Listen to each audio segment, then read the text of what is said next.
लाई थांनाय साला हाक्टनि मन्त्री बक्रम नरेन्द्र मोदी ते हास्तिनि कचाम मन्त्री अक्रा बिप्लब कुमार देव जे सामुंख्लाय थांमानि ते बीजेपी आदंरनि खाटुमुंबायनो सिजागो हास्तिनि काइब्रे आचु थायनो कप्लाय इंनाय बीजेपी स्रांसालो 6 आगरतला आचु थायनि बीजेपी बदलनि बातायनि डॉक्टर अशोक सिंहानि पिरमुंगो रेले खलायमानि जराव आबाहायनो कक साका हास्तिनि बीजेपीनि प्रभारी विनोद छनकर आसालो डॉक्टर अशोक सिंहानि पिरमुंगो रेली व हिमका हास्तिनि कचाम मन्त्री अक्रा बिप्लब कुमार देव ते मन्त्री सुशांत चौधरी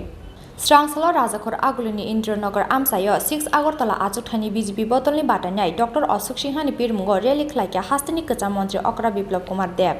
मानजाखा हास्ति बीजेपीनि प्रभारी विनोद छनकर ते मन्त्री सुशांत चौधरी नो खबै बीजेपीनि कुबुन अजामारक रेली व हिमानि जराव कक्टमा थुननायरंनि सुमुंगो हास्तिनि बीजेपीनि प्रभारी विनोद छनकर साका लाई थांनाय साला हाक्टनि मन्त्री बक्रम नरेन्द्र मोदी ते हास्तिनि कचाम मन्त्री अक्रा बिप्लब कुमार देव जे सामुंख्लाय थांमानि ते बीजेपी आदंरनि खाटुमुं बायसि सिजागो हास्तिनि काइब्रे आचु थायनो कप्लाय इंनाय बीजेपी हनै उत्साह और पिछले 8 सालों में मोदी जी का काम और पिछले 4 साल में विप्लव जी ने जो त्रिपुरा के लिए काम किया है उसके आधार पर कह सकते हैं कि हम 4 के 4 सीटें जीतने रहे हैं। यांगटे खाक्सा फाइसिंग रेली व हिमानि जराव कक्टमा थुननायरंनि सुमुंगो मन्त्री सुशांत चौधरी साका गोप्लाय एंगनानि बागै जरानो सिमिसे नासिंजाक बीजेपी बदल काइबुरे आचु थायनो गोबां पुट मारिबाय गोप्लाय एंगनाय बीजेपी बदलनि बातायनाय रखनै সময়ের অপেক্ষা জয় আমাদের অনিবার্য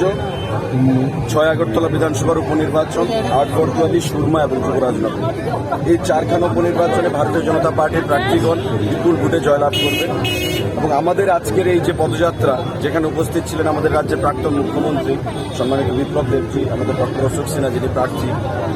প্রত্যেকের একটা জিনিসই বক্তব্য যে বিগত 8 বছরে দেশে নরেন্দ্র মোদীজি উন্নয়নের কাজ করেছে এবং 4 বছরে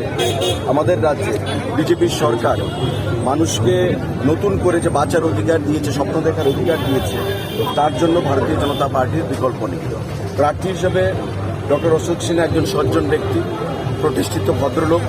এবং দীর্ঘদিন উনি সমাজসেবায় নিজেকে যুক্ত রেখেছেন এবং বাম বিরোধী আন্দোলনেও আমাদের দলকে সাহায্য করে আসছে তো স্বাভাবিকভাবে মানুষের কাছে প্রার্থী সম্পর্কে নতুন করে পরিচিতির কিছু নেই ডক্টর অশোক সিনহা সম্পর্কে প্রত্যেকেই ওয়াকিবহাল প্রত্যেকে চেনেন জানেন এবং প্রত্যেকে আগামী 23শে জুন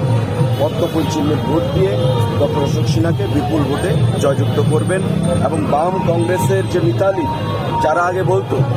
যে কমিউনিস্ট পার্টিকে হারাতে গেলে বিসর্জন দিতে গেলে ধর্ম পরিবর্তন করতে পারে আজকে তারাই বলছে 4 বছর আগে যে কথা বলতো তার থেকে উল্টো শুনে যে এখন সিপিএমকে সঙ্গে নিয়ে চলতেও আপত্তি নেই তো স্বাভাবিকভাবেই তাদের দ্বিচারিতা সম্পর্কে মানুষ ওয়াকিবহল এবং কংগ্রেসকে ভোট দিয়ে সিপিআইএমকে ভোট দিয়ে মানুষ তার ভোট যেন নষ্ট না করেন তার জন্য আহ্বান জানাচ্ছি এবং সরকারের পক্ষে থেকে কারণ এই নির্বাচনে বা উপনির্বাচনে সরকারের পতন ঘটবে না তারা ষড়যন্ত্র করছে যাতে সরকারের কর্মকাণ্ডের যে স্পিড তাকে স্টপ করে থমকে দিয়ে আগামী দিনে পেছনের দরজা দিয়ে ক্ষমতায় আসা যায় যেটা 1993 সালে হয়েছিল পেছনের দরজা দিয়ে তারপর কিন্তু 25 বছর কংগ্রেস ত্রিপুরা রাজ্যের মানুষকে আর মুক্ত করতে পারেনি যেটা মোদিজির হাত ধরে আমাদের প্রধানমন্ত্রী হাত ধরে আমাদের রাজ্যে পরিবর্তন হয়েছে বিজেপি রাজ্যকে মুক্ত করেছে সেই জিনিসটা মানুষকে ভুললে চলবে না এবং মানুষ সেটা স্মরণে রেখেই ডক্টর অশোক সিনহাকে আগামী 23শে জুন পদ্ম চিহ্নে ভোট দিয়ে বিপুল ভোটে জয়যুক্ত করবে বলে আশা রাখছি প্রত্যেকের কাছে আহ্বান জানাবো आज हालनि रेली व बीजेपी बदलनि आदंरनि खाटुंमानि बेलाय मकलक लाइथटक फियाबा फाइनाय 23 जुन सालमारि व साबनि सलाव बुसुक बुट क्लाइनाय आबजरासे कक सानाय मतदाনের মধ্য দিয়ে বিপুল ভোটে জয়যুক্ত বিজেপি জিন্দাবাদ নরেন্দ্র মোদীজি জিন্দাবাদ ভারত মাতা কি জয় राजाखोर आगुलिनि सिमे प्रणामनि कक्थुम चिनि खरां।